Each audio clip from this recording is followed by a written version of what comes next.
Saludos, mis hermanos y amigos. Una vez más, su hermano pastor Ramón Carmona Sierra, quien le acompaña en este estudio bíblico a través de esta Tómalo Radio. Como cada domingo, estamos acompañándole para compartir este proceso de comprensión de la palabra del Señor. En el día de hoy, pues, vamos a estar dándole continuidad a esta serie que hemos iniciado a través del libro de Apocalipsis. Hemos concluido el mensaje a las 7 iglesias y hoy damos continuidad a través del capítulo 4 de este fascinante y maravilloso libro de Apocalipsis. Vamos a estar orando al Señor para pedir su guianza, pedir que su favor nos acompañe y que podamos ser iluminados para recibir el beneficio que Dios quiere compartirnos en esta ocasión. Oremos a Dios. Padre, te damos gracias, honramos tu nombre, gracias por el privilegio, gracias por esta grata oportunidad que tú nos das de poder estar aquí para compartir tu palabra. Pedimos que tu Espíritu Santo dirija mis pensamientos, dirija mis palabras y que prepare el corazón de cada uno de los oyentes. Oh Padre, suplicamos que tú que ilumina el pensamiento, tú que traes revelación y ciencia, la esté, oh Dios, ministrando a cada uno de nosotros de manera tal que podamos comprender todo el misterio, todo el consejo de tu palabra. En el nombre de Jesús. Amén y amén. Muy bien. Continuamos haciendo un análisis exegético práctico de este libro de Apocalipsis. Es importante que sepamos que en este análisis tratamos de utilizar más que la teología, diríamos académica, tratamos de acercarnos a una teología pastoral, a una teología práctica, a una teología aplicada, porque la finalidad de todo estudio es que sirva para ayuda a cada una de las personas que nos acercamos a la palabra de Dios. En el día de hoy, pues vamos a estar analizando el capítulo 4 de este libro. Y este capítulo 4 es fascinante porque comienza a traer revelaciones muy importantes concerniente a la tercera gran división de este libro de Apocalipsis. Recuerden ustedes que cuando iniciamos a manera de introducción de este libro, en el mismo libro aparece una clasificación o una división de cuál es el contenido de que trata este libro. Recuerden que el Señor mismo mandó a Juan a escribir sobre las cosas que has visto, las cosas que son y las cosas que sucederán después de estas. Como hemos dicho en estudios anteriores, cuando el Señor mandó a Juan a escribir sobre las cosas que has visto, le estaba hablando sobre la revelación de Jesucristo, sobre el capítulo 1 de este libro, donde contiene la revelación, la manifestación de este personaje glorioso que Juan vio y que describe en el capítulo 1. Luego el capítulo 2, pues Juan comienza a recibir mensajes para 7 iglesias. Y ese mensaje a las 7 iglesias del capítulo 2 y el capítulo 3 corresponden a la segunda parte diríamos, de este bosquejo natural que el mismo Señor le había dado a Juan, y tiene que ver con las cosas que son, de manera que el capítulo 2 y el capítulo 3 del libro de Apocalipsis es el contenido de las cosas que son. Y hay una tercera cosa que el Señor le dijo a Juan que escribiera, y estas cosas son las cosas que sucederán después de estas. Y precisamente en este capítulo 4 nos encontramos dando inicio a ese contenido, a ese mensaje largo y extenso que corresponde a las cosas que deben suceder, las cosas que sucederán pronto. Por eso en el capítulo 4, versículo 1, encontramos este mensaje donde dice: después de esto miré, y aquí una puerta abierta en el cielo, y la primera voz que oí, como de trompeta hablando conmigo, dijo. Aquí es importante que vemos que comienza diciendo: después de esto miré. Ahora preguntamos, ¿después de qué? Después de esto miré. Obviamente que aquí, que después de esto, se está refiriendo a después de el contenido que acabamos de concluir, que corresponde al mensaje a las 7 iglesias.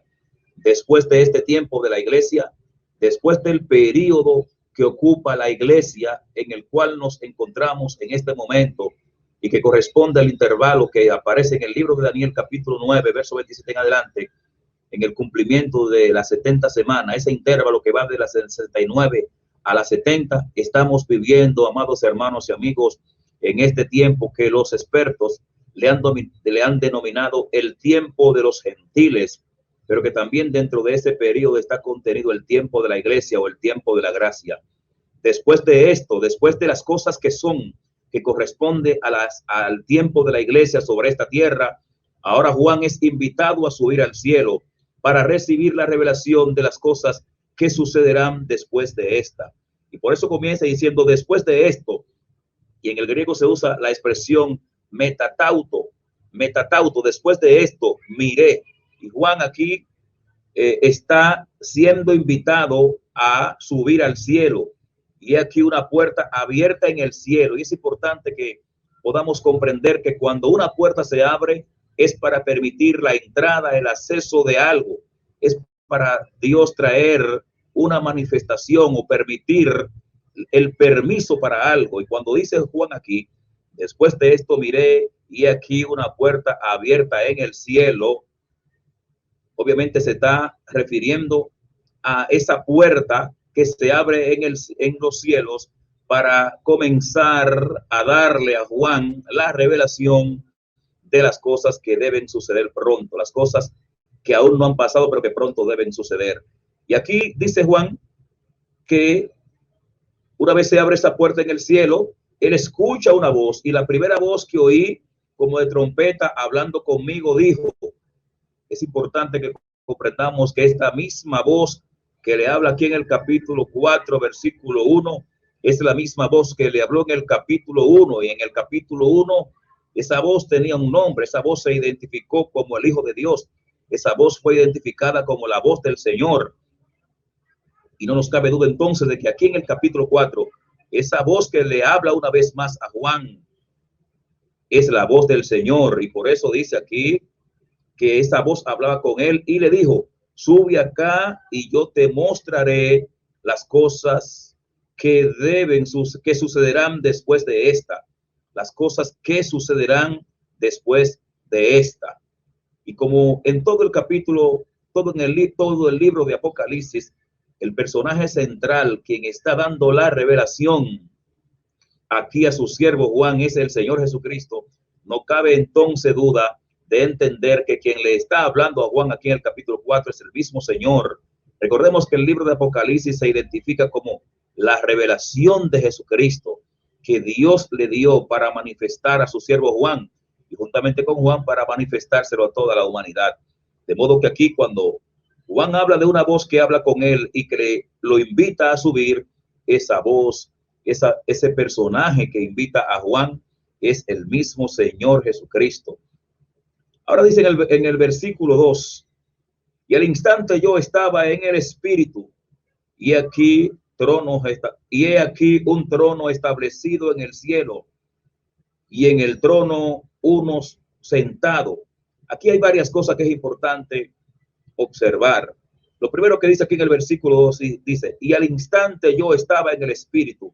Cuando habla de al instante, se debe entender o interpretar mejor que de inmediato, de repente, rápidamente, como las cosas en Dios son, en un abrir y cerrar de ojo, en un instante, en un momento rápido, en un instante rápido, yo estaba en el Espíritu. Y cuando habla de que estaba en el Espíritu, es la misma expresión que se identifica en el capítulo 1, cuando Juan en la isla de Patmos identifica que él estaba en el Espíritu en el día del Señor cuando le vino esta revelación.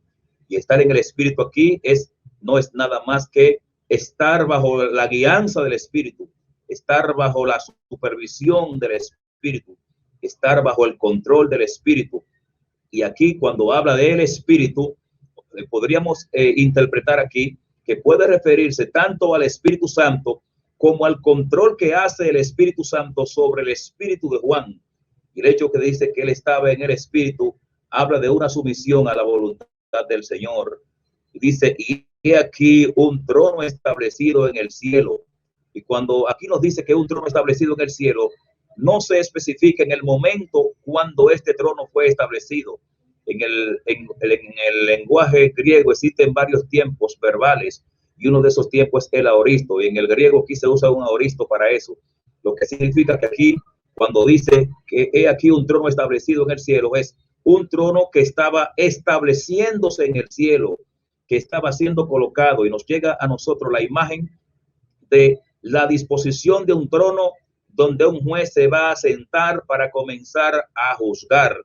La imagen que nos llega aquí en el versículo 2 es el establecimiento del trono celestial, donde el juez de toda la tierra, el Señor eterno, el Padre de todos nosotros, el Señor Dios, va a sentarse para convertir ese trono ya no en un trono de gracia como estamos acostumbrados a ver a Dios, y como bien nos lo presenta el escritor de los Hebreos en el capítulo 4, versículo 14, cuando nos invita a acercarnos confiadamente ante el trono de la gracia.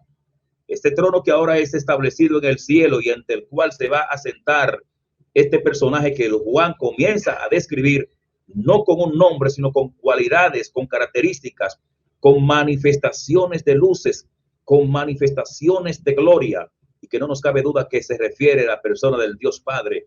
Y aquí cuando dice, he aquí un trono establecido en el cielo, reiteramos que ese trono es el trono de juicio, porque lo que viene a continuación, todo el contenido del capítulo 4 hasta el capítulo 22 de este libro de Apocalipsis corresponde, reitero, a esa tercera división del libro de Apocalipsis, que es denominada por el mismo Señor las cosas que deben suceder pronto, y que escatológicamente corresponde al día del Señor, el día del Señor que se describe en toda la literatura profética.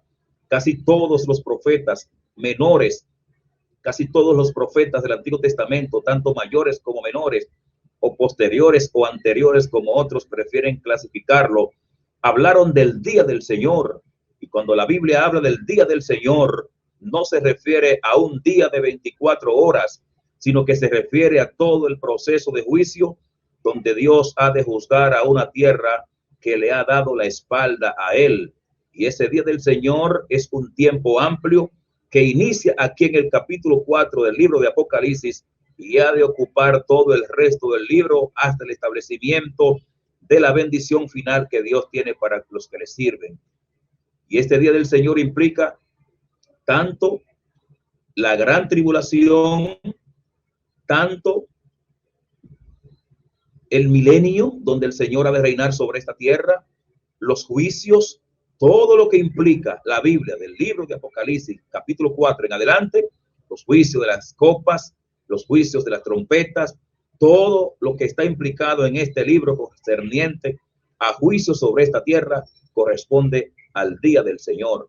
Y aquí seguimos viendo que dice acá que en el trono había uno sentado, y ese que estaba sentado en el trono, según la descripción que vamos a ver a continuación, describe perfectamente al Dios Padre.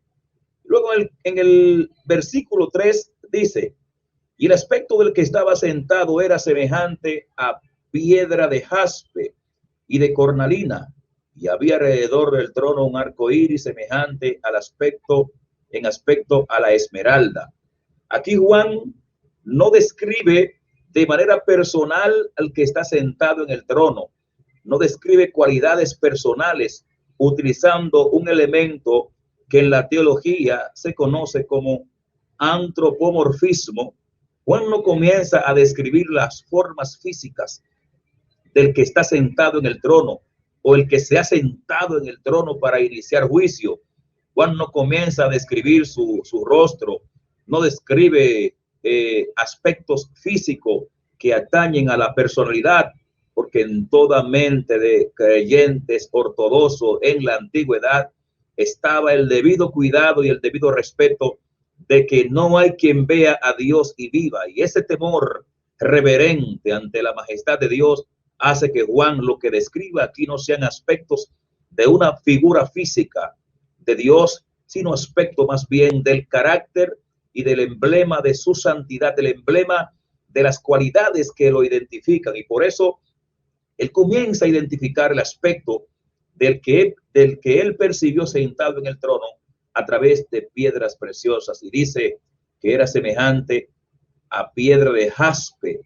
El jaspe en la antigüedad, y bueno, todavía existe esa piedra, pero en la antigüedad básicamente era una piedra que emitía un aspecto blanco, y este jaspe nos habla de que el personaje que Juan está viendo, esa brillantez, esa radiantez que irradia el jaspe, no nos cabe duda de comprender que tiene que ver con la pureza, con la santidad, con el fulgor de la gloria del Señor. Todo lo que está cerca de Dios tiene que brillar. Recordemos a Moisés cuando con tan solo 40 días en el monte, recibiendo las ordenanzas para el pueblo, al bajar del monte su rostro resplandecía, su rostro brillaba como la luz del sol, tan solo por durar 40 días cerca de la presencia de Dios.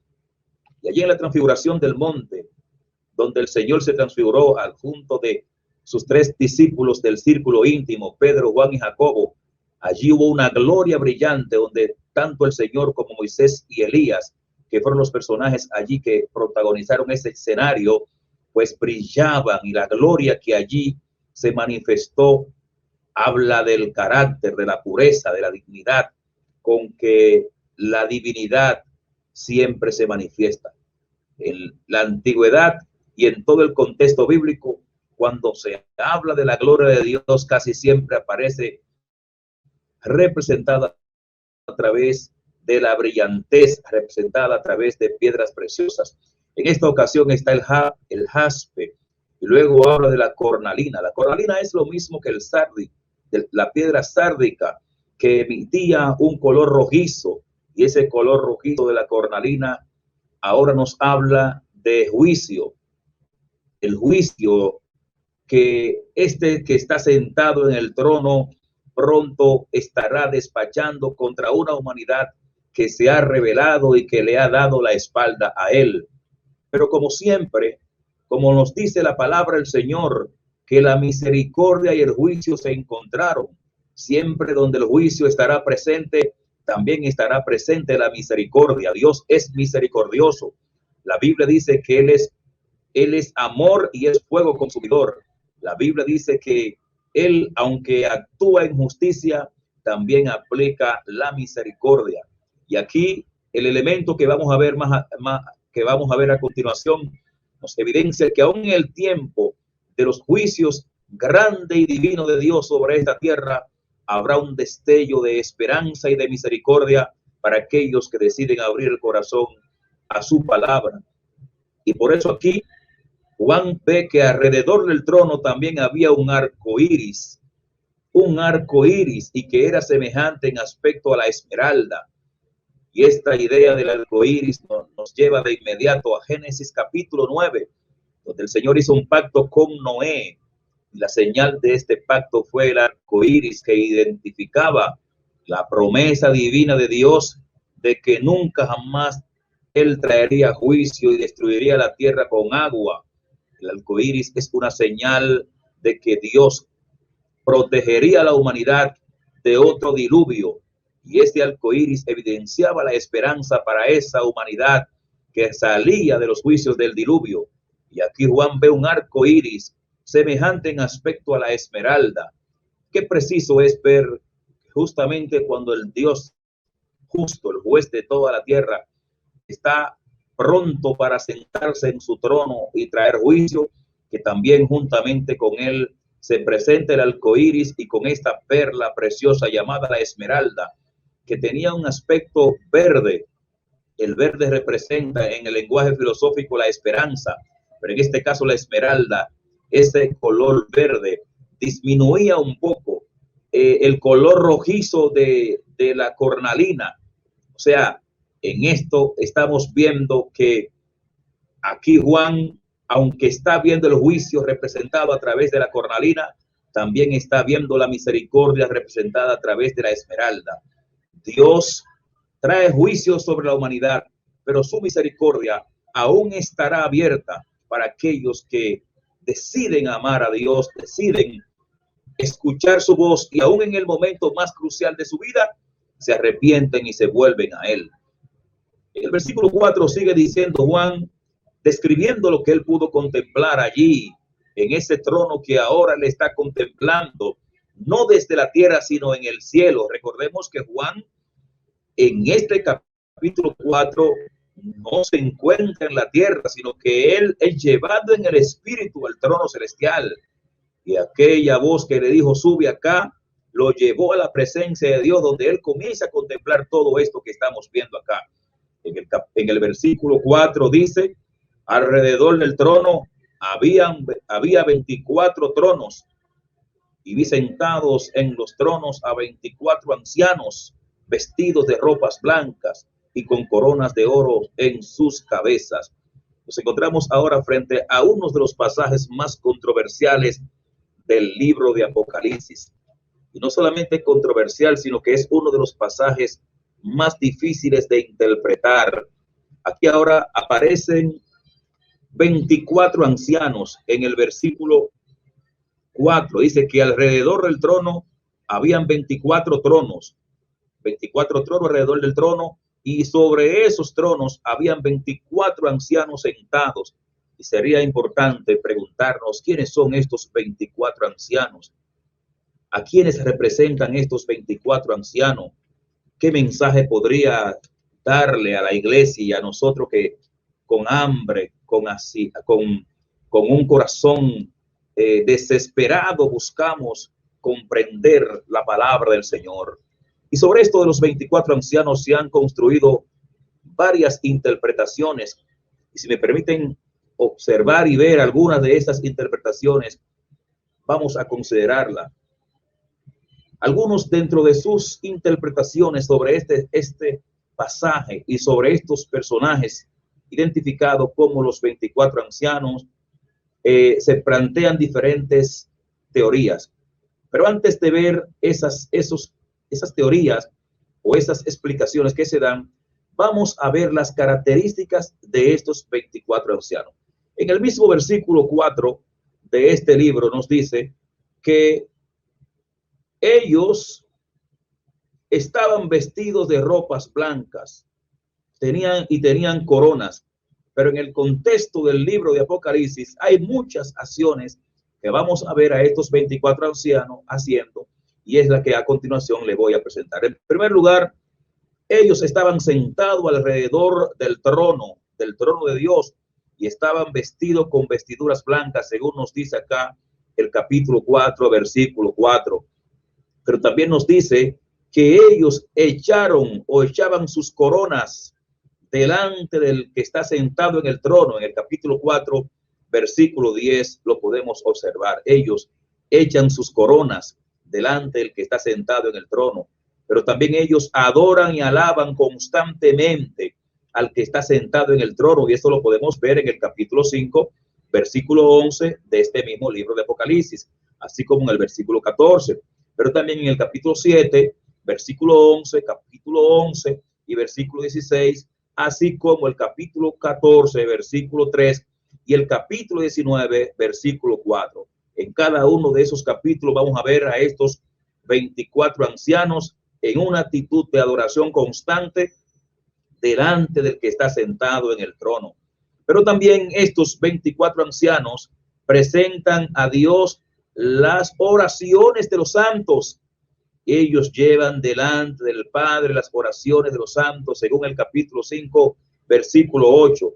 Pero ellos también, uno de ellos también animó a Juan en el momento en que Juan estaba turbado por no haberse encontrado a alguien digno de tomar y ni siquiera mirar el libro de el que estaba sentado en el trono. Entonces, eso lo vemos en el capítulo 5, versículo 5. Pero también encontramos a otro anciano que le interpreta a Juan el mensaje de una multitud que estaba presente delante de Dios. capítulo 13, capítulo 7, versículo 13.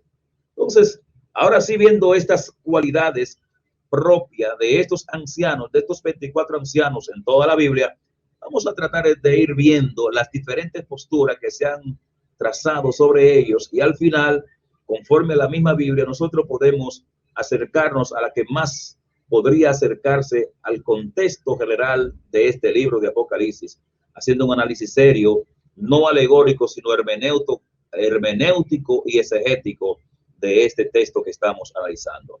En primer lugar, con relación a lo que muchos han dicho sobre estos ancianos, se dice que son representantes del Antiguo Testamento, son representantes del pueblo de Israel, de los sacerdotes del antiguo Israel. Eso lo plantean algunos intérpretes, entre ellos William Barclay, entre otros autores que hablan de que estos 24 ancianos pudiesen representar a las órdenes sacerdotales que existieron en la antigüedad, porque en la antigüedad, debido a que los sacerdotes no podían presentarse todos juntos, entonces se establecieron órdenes, diferentes órdenes, 24 en total, para que ellos ministrasen en su turno, conforme a lo que dice la palabra de Dios en Primera de Crónicas, capítulo 24, versículo 7 al 18. Esa es una postura que plantean algunos, pero también algunos plantean que estos 24 ancianos pudiesen representar una corte celestial que está alrededor de Dios, y podemos encontrar una referencia a esto en el primer libro de Reyes, capítulo 22, versículo 19. Recuerden ustedes el evento cuando Josafat quería, cuando Acab quería, que alguien profetizara a su favor.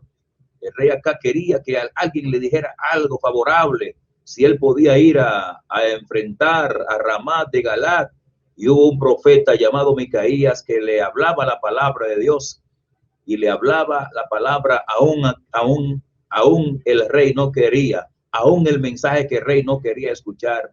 En el capítulo 22, versículo 19, se resalta que Micaías había visto a Dios sentado en su trono y que alrededor de él había una corte celestial de ángeles preparado. Eso lo encontramos en el capítulo 22 del libro de Primero de Reyes. Pero también algunos hacen referencia a que estos 24 ancianos puede ser una representación de las 12 tribus de Israel, los 12 patriarcas y los 12 apóstoles de Jesucristo. Hay muchas teorías que se han construido. El tiempo no nos daría para trabajarla. Tan solo de este tema de los 24 ancianos se llevarían los 40 o 45 minutos que duraría este estudio. Pero vamos a concentrarnos en esta teoría, que es la que más, a mi entender, puede armonizar con lo que aquí encontramos en el libro de Apocalipsis.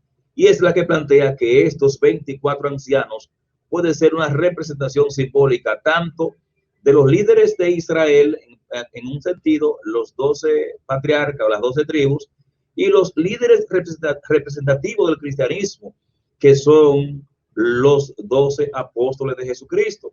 El número 12 en la Biblia, en la numerología bíblica, simboliza gobierno. Lo que podríamos estar viendo acá, según nos presenta también el comentarista William Barclay, una simbología real del pueblo del Señor, compuesto por el antiguo Israel y la iglesia. Y viendo esta interpretación, que es la que más aceptación tiene dentro de la comunidad cristiana, podríamos encontrar algunas evidencias que podrían dar luz al respecto. En el capítulo 5, versículo 9 de este libro de Apocalipsis, leemos lo siguiente. Capítulo 5, referente a estos personajes, los 24 ancianos, dice, y cantaban un nuevo cántico diciendo, digno eres de tomar el libro y de abrir sus sellos, porque tú fuiste inmolado y con tu sangre nos ha redimido para Dios de todo linaje, lengua y pueblo y naciones. Aquí está hablando, aquí los 24 ancianos en este cántico están expresando que a través del sacrificio, a través de la inmolación del cordero, ellos han sido librados, han sido redimidos, lo que nos hace entender que esta idea de que estos 24 ancianos pudiesen representar a los líderes de Israel como los líderes de la iglesia, aquí encontramos entonces un versículo que aclara la postura de que estos 24 ancianos, en lugar de ángeles, pudiesen ser bien representados como líderes espirituales de Israel y de la iglesia, porque los ángeles en ningún momento han tenido la necesidad de ser redimidos.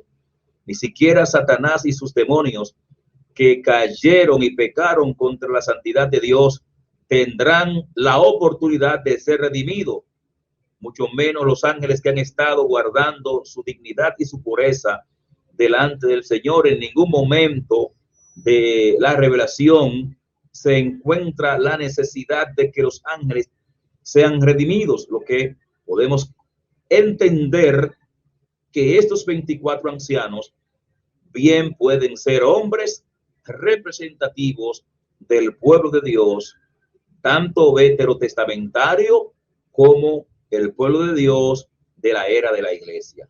Otro aspecto que pudiéramos utilizar como una evidencia para esta afirmación es que cuando nosotros vemos la revelación, la manifestación de la Nueva Jerusalén en el capítulo 21 del libro de Apocalipsis, encontramos que la Nueva Jerusalén, dice la Biblia allí en el capítulo 21, vamos a ir allá, capítulo 21 de Apocalipsis, cuando describe las cualidades de la Nueva Jerusalén, dice que ella tiene 12 puertas y que cada una de estas puertas representan a las tribus de Israel.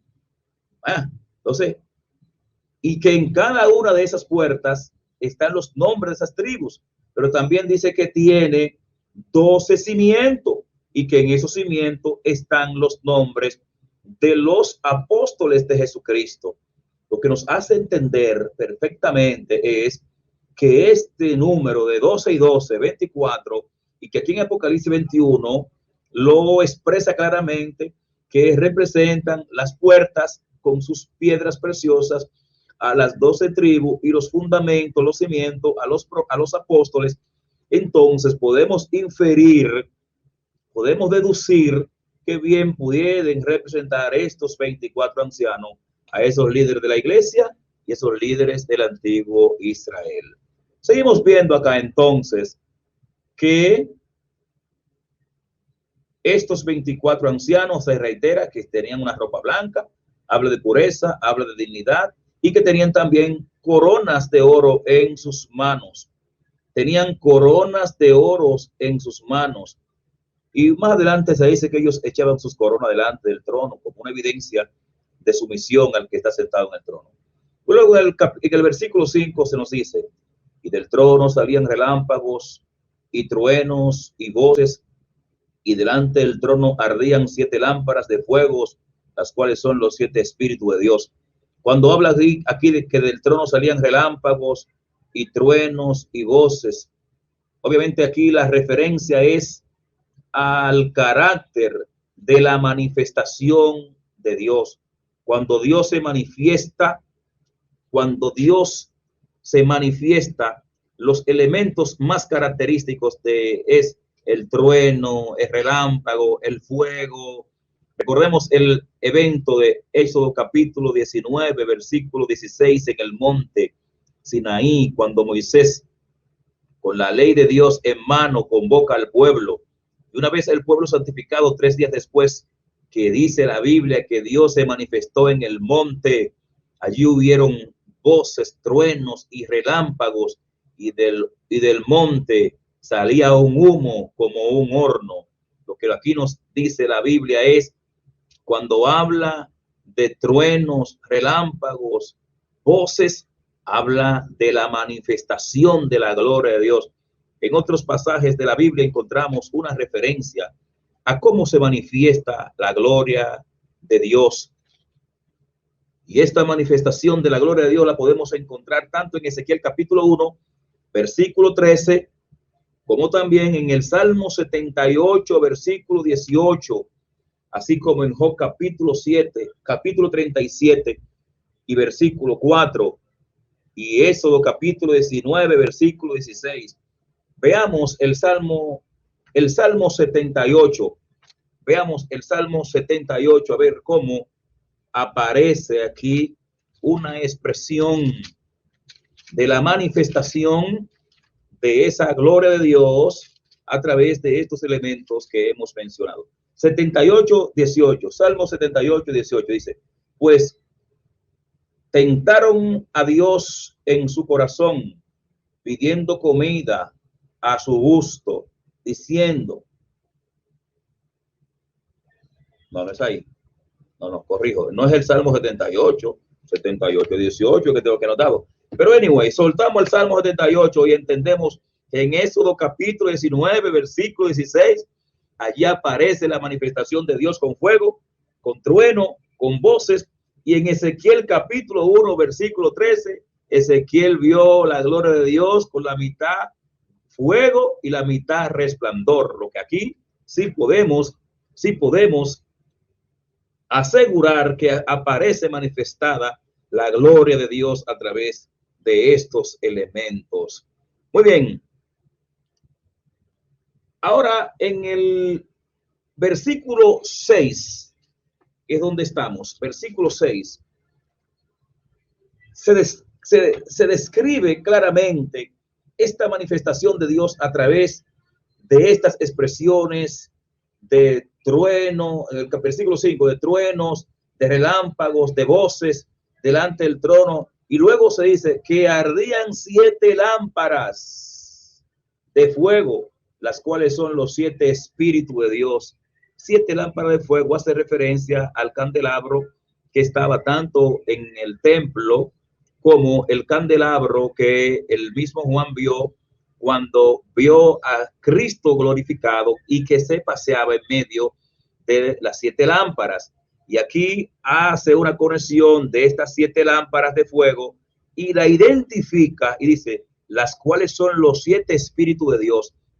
Y cuando habla de los 7 espíritus de Dios, hemos explicado en otro momento que no es que el Espíritu Santo sea 7, sino que aquí se usa el 7 como número de perfección, como número de lo acabado, de lo perfecto. Y aquí estas 7 lámparas que aparecen representadas y que luego dice que son los 7 espíritus de Dios, nos identifica la plenitud del Espíritu Santo de Dios para acompañar al que está sentado en el trono en este proceso de juicio. Lo que aquí podemos ver es una vinculación de la Trinidad en el justo juicio de Dios que pronto se va a desatar sobre la tierra. Muy bien. Ahora en el versículo 6 se nos dice, y delante del trono había como un mar de vidrio semejante al cristal. Juan sigue describiendo lo que él pudo contemplar con sus ojos ante la manifestación gloriosa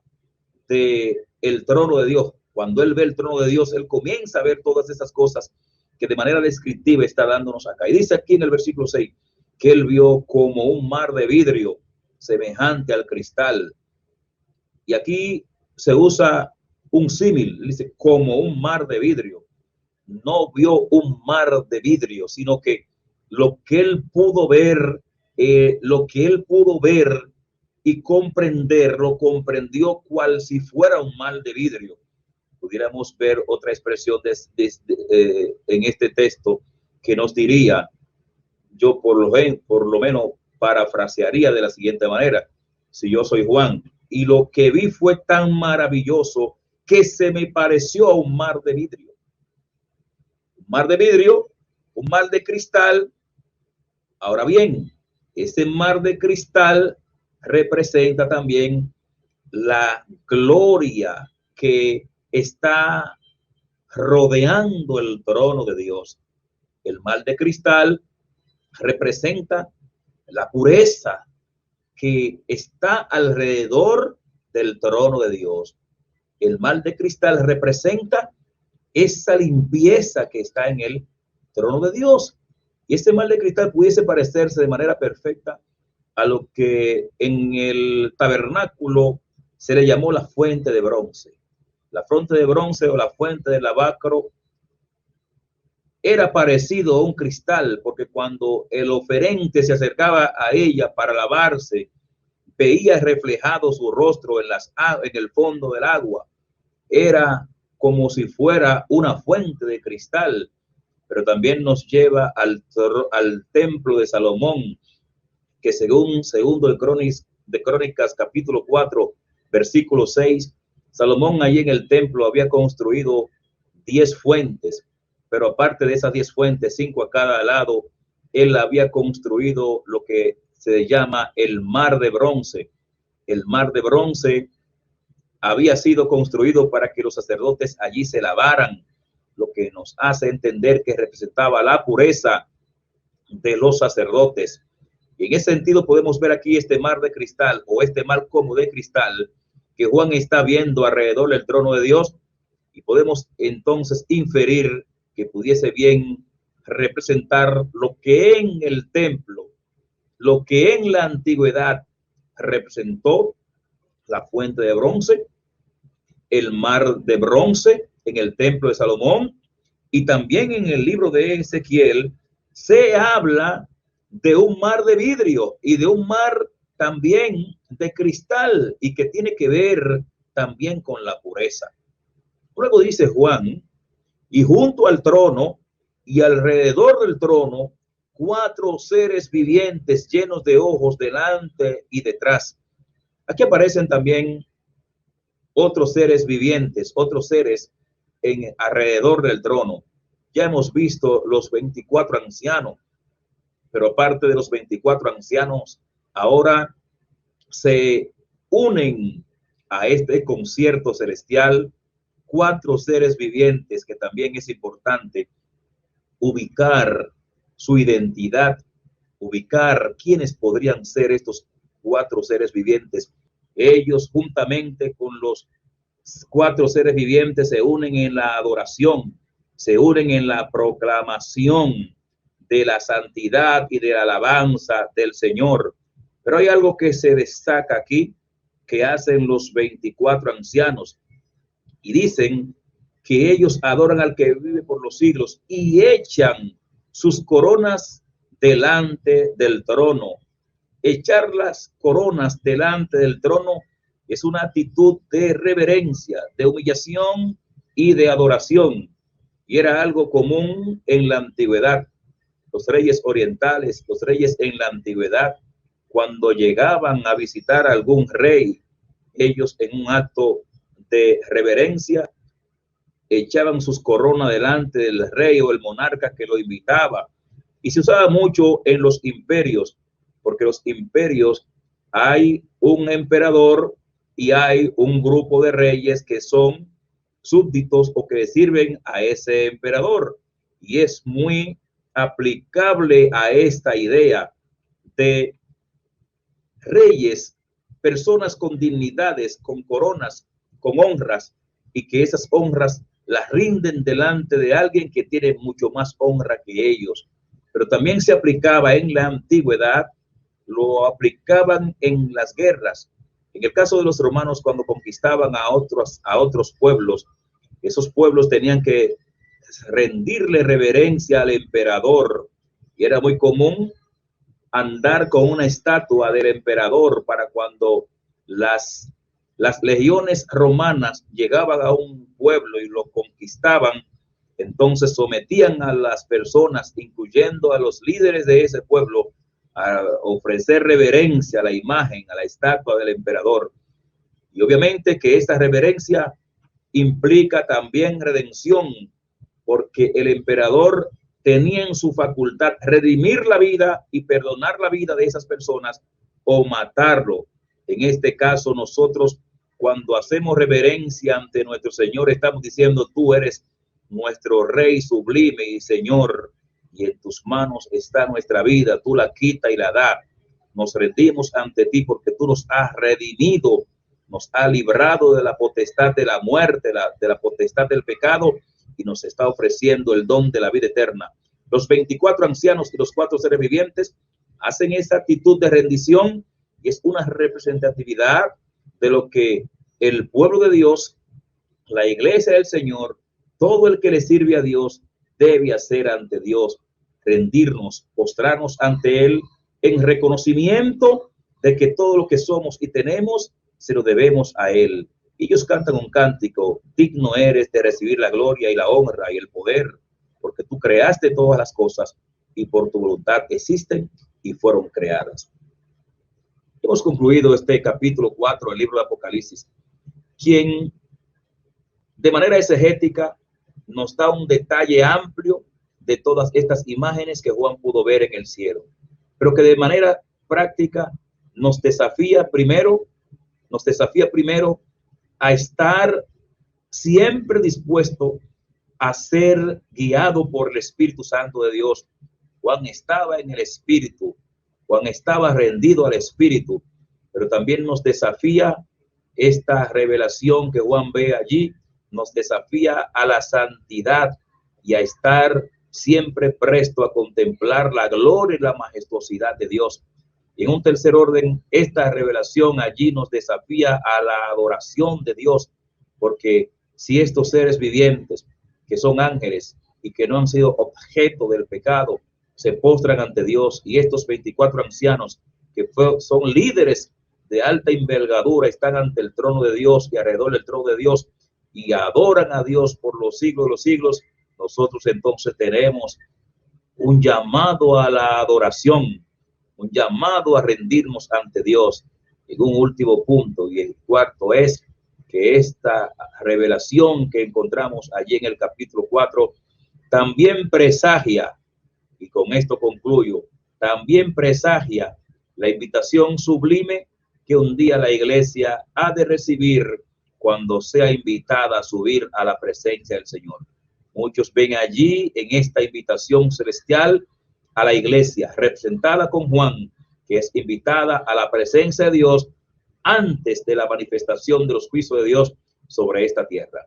De manera que, mis hermanos y amigos, concluimos esta parte, motivamos a cada uno de los oyentes a que le demos, a que sigamos dándole seguimiento a esta serie que cada vez se pone mejor.